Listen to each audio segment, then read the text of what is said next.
When the movie Jurassic Park premiered in 1993, it was a major commercial success that gave us the enduring wisdom of lines like, "Hold on to your butts." But it was more than that. It also actually revolutionized how the masses understood dinosaurs. The original Jurassic Park didn't get everything right, but it used some of the best science available at the time and portrayed dinosaurs as quicker, more social, and altogether more varied animals than a popular audience had ever seen before. It helped fundamentally change how we view the dinosaurs and, by extension, life on our planet. But if you dinosaur nerds out there were hoping for the new sequel, Jurassic World, the new film from our parent company, NBC Universal, that it would do the same thing 22 years later with more than 22 more years of science behind it, well, you might be a little disappointed. Take a look at the velociraptors, the true stars of Jurassic Park. In the new movie, leave aside the fact that the dinosaurs appeared to be very well trained by Andy Dwyer from Parks and Rec, and they look pretty much the same as they did back in 1993. But since the first Jurassic Park came out, we've learned something new about velociraptors and many other dinosaurs. That they were covered not with leathery reptilian skin, but with feathers. Joining me now, Ken Lacovera, who is professor of paleontology and geology at Drexel University. So it turns out that it's our parakeets who are dinosaurs? That's right.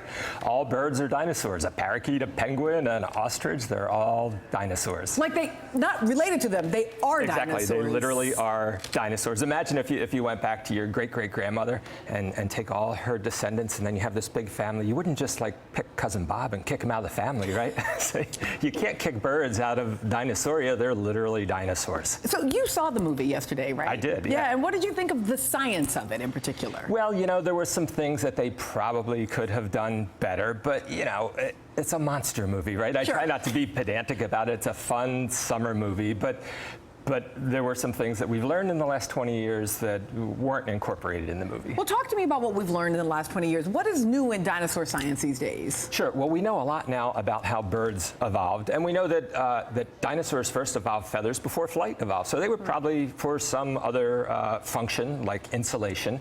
And so there's a whole group of dinosaurs that are feathered but aren't birds, and velociraptor would be one of those. Also, velociraptor's small. A real velociraptor is about the size of a turkey.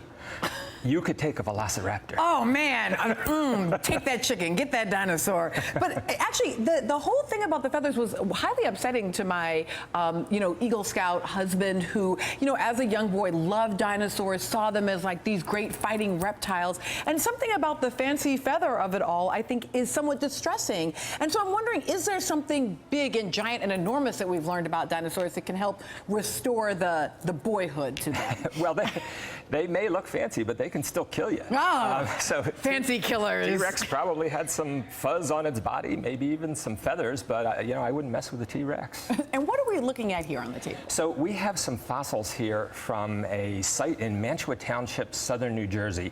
I'm sorry, dinosaurs in New Jersey? The first dinosaur skeleton was found in New Jersey. The first tyrannosaur was found in New Jersey. New Jersey is the birthplace of dinosaur paleontology. I love that.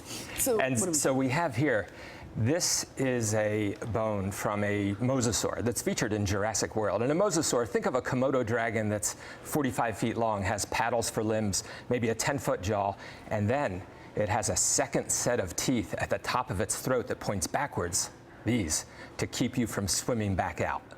So these are teeth that we're looking at here. That only appear on the top of the back of their mouth, and they point backwards. And this guy is the size of a school bus? He's the size of a bus, yeah. Super scary. That's pretty, and is this a relatively new find? Is this the past 20 years since the first Jurassic Park find? Well, mosasaurs have been around for, been around for millions of years. Yes, right. Paleontologists have known about them for 100 years. But this is something that we found last summer, actually. What is the most important thing we need to know about dinosaurs that helps us to understand life on our planet today? Sure. Well, we should know that they were long-lived. There's not just dinosaurs, right? They turned over. They adapted to their environments. They were cosmopolitan, meaning that they were on every continent. They were in every kind of niche on the land. And, if we want to understand how the world is changing in the future, if we want to understand climate change, I mean, none of us have access to the future. You have to look at the past. And we can look at how these past landscapes and these past biotas changed in response to climate change in the past, to different things changing in the past, and that gives us an idea of what we're headed into in the future. And honestly, it's not great news. I could have taken a velociraptor, but maybe if you do in fact see a dinosaur, if they bring some back, we should not try to dinosaur whisper them. I would not try the Chris Pratt thing. I think that's going to get you killed. Yeah, it's probably a bad strategy.